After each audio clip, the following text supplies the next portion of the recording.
Government of West বেঙ্গলের পক্ষ থেকে আবার একটা নতুন নোটিশ প্রকাশিত হয়েছে, রিক্রুটমেন্ট নোটিশ। এটা হুগলি জেলার পক্ষ থেকে প্রকাশিত হয়েছে। চলো প্রথমে দেখে নিই কী কী পোস্টে প্রকাশিত হয়েছে। প্রথমে দেখো, staff nurse art under NACP unreserved ক্যাটাগরির ক্ষেত্রে একটা ভ্যাকান্সি আছে। রিটেন এক্সাম হবে, ইন্টারভিউ হবে এবং সঙ্গে কম্পিউটার নলেজের টেস্টও হবে। BSc নার্সিং পড়ে থাকতে হবে অথবা GNM পড়ে থাকতে হবে, তার সাথে কম্পিউটার নলেজের MS অফিস, ইন্টারনাল ইউজেস এবং ইলেকট্রনিক মেলে নলেজ থাকতে হবে। স্যালারি থাকবে 21,000 পার মান্থ। তারপর দেখো, staff nurse for UPHC under NUHM। এখানে টোটাল ভ্যাকান্সি থাকবে 18টা। EWS এর ক্ষেত্রে 2টো, OBC ক্যাটাগরি A ক্ষেত্রে 2টো, শিডিউল কাস্টের ক্ষেত্রে 4টে, শিডিউল ট্রাইবের ক্ষেত্রে 1টা, আনরিজার্ভ ক্যাটাগরির ক্ষেত্রে 8টা। আনরিজার্ভ ক্যাটাগরি অটিজমের ক্ষেত্রে, আনরিজার্ভ ক্যাটাগরি ডিসেবিলিটির ক্ষেত্রে 1টা। একাডেমিক নলেজের ওপরে ভিত্তি করে তোমাদের সিলেকশন প্রসেস হবে। এখানে কোয়ালিফিকেশন লাগবে GNM অথবা BSc এবং অবশ্যই ওয়েস্ট বেঙ্গল নার্সিং কাউন্সিলের আন্ডারে রেজিস্টার্ড থাকতে হবে। ক্যান্ডিডেটকে লোকাল ল্যাঙ্গুয়েজ বলতে জানতে হবে। তারপর আছে community health assistant urban for UPHC under NUHM। Total 95টা পোস্ট এখানে। EWS এর ক্ষেত্রে 9টা ভ্যাকান্সি, OBC A 10টা ভ্যাকান্সি, OBC B এর ক্ষেত্রে 7টা ভ্যাকান্সি, শিডিউল কাস্টের ক্ষেত্রে 19টা vacancy, schedule ট্রাইবের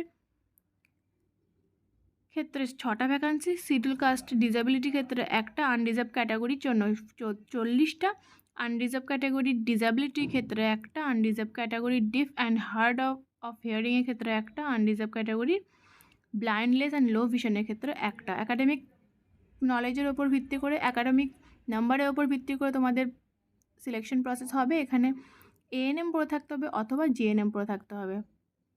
13,000 per month salary. তারপর আছে nursing incharge for Rishra Serampore UCHC under NUHM। Total vacancy 1টা থাকছে।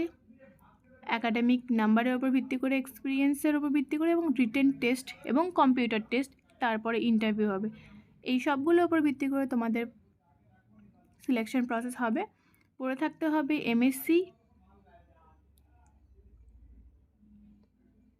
রেজিস্টার্ড হয়ে থাকতে হবে ওয়েস্ট বেঙ্গল নার্সিং কাউন্সিলের আন্ডারে এবং মাইক্রোসফট অফিস জেনে থাকতে হবে এবং 1 ইয়ার ক্লিনিক্যাল এক্সপিরিয়েন্স থাকতে হবে পোস্ট MSc নার্সিংয়ের ক্ষেত্রে। তারপর দেখো, staff nurse for Rishra Serampore UCHC under NUHM। 46টা ভ্যাকান্সি এখানে আছে। একাডেমিক কোর্সের ওপর একাডেমিক নাম্বারের ওপর ভিত্তি করে সিলেকশন প্রসেস হবে। GNM পড়ে থাকতে হবে অথবা BSc, ওয়েস্ট বেঙ্গল রেজিস্টার্ড হয়ে থাকতে হবে এবং লোকাল ল্যাঙ্গুয়েজে প্রফিসিয়েন্সি হতে হবে। স্যালারি থাকবে 25,000 পার মান্থ। তারপর আছে staff nurse for UHWC under XPFCHG। Total vacancy 79। Academic কোর্সের ওপর ভিত্তি করে সিলেকশন প্রসেস হবে। GNM পড়ে থাকতে হবে অথবা BSc, লোকাল ল্যাঙ্গুয়েজে প্রফিসিয়েন্সি হতে হবে, রেজিস্টার্ড হয়ে থাকতে হবে ওয়েস্ট বেঙ্গল নার্সিং কাউন্সিলের আন্ডারে। তারপর আছে CHA ভ্যাকান্সি। এখানে ভ্যাকান্সি আছে 78টা মোট। এটাও একাডেমিক কোর্সের উপর ভিত্তি করে সিলেকশন প্রসেস হবে। ANM পড়ে থাকতে হবে অথবা GNM পড়ে থাকতে হবে। Salary 13,000 per month. তারপর হচ্ছে স্টাফ নার্স ফর পলিক্লিনিক। এখানে ভ্যাকান্সি টোটাল 21টা। একাডেমিক কোর্সের উপর ভিত্তি করেই তোমাদের সিলেকশন প্রসেস হবে। GNM অথবা BSc পড়ে থাকতে হবে। স্যালারি থাকবে 25,000 পার মান্থ। অ্যাপ্লিকেশন যারা তোমরা ফিল আপ করবে অবশ্যই প্রপারলি দেখে ফিল আপ করবে, না হলে ফর্মটি ক্যান্সেল হতে পারে। এখানে খুব ভালোভাবে দেওয়া আছে।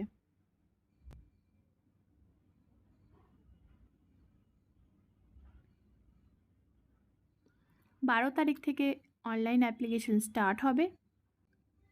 Last date of registration 26/11/2025। Last date of submission 26/11/2025। Last date of full submission of form 30/11/2025। Application fees লাগবে জেনারেল ক্যাটাগরির জন্য 100 টাকা, 50 টাকা লাগবে রিজার্ভ ক্যান্ডিডেটের জন্য। অনলাইন মোডের দ্বারা তোমাদের ফিজটা সাবমিট করতে হবে এবং একবার সাবমিশন হয়ে গেলে রিফান্ডেড হবে না। আমার ভিডিওটি ভালো লেগে থাকলে অবশ্যই শেয়ার করো, লাইক করো এবং কোনো কোয়েশ্চেন থাকলে অবশ্যই কমেন্ট করে জানিও। আমি এই অ্যাপ্লিকেশনের লিঙ্কটা নিচে প্রোভাইড করে দেবো। Thank you so much.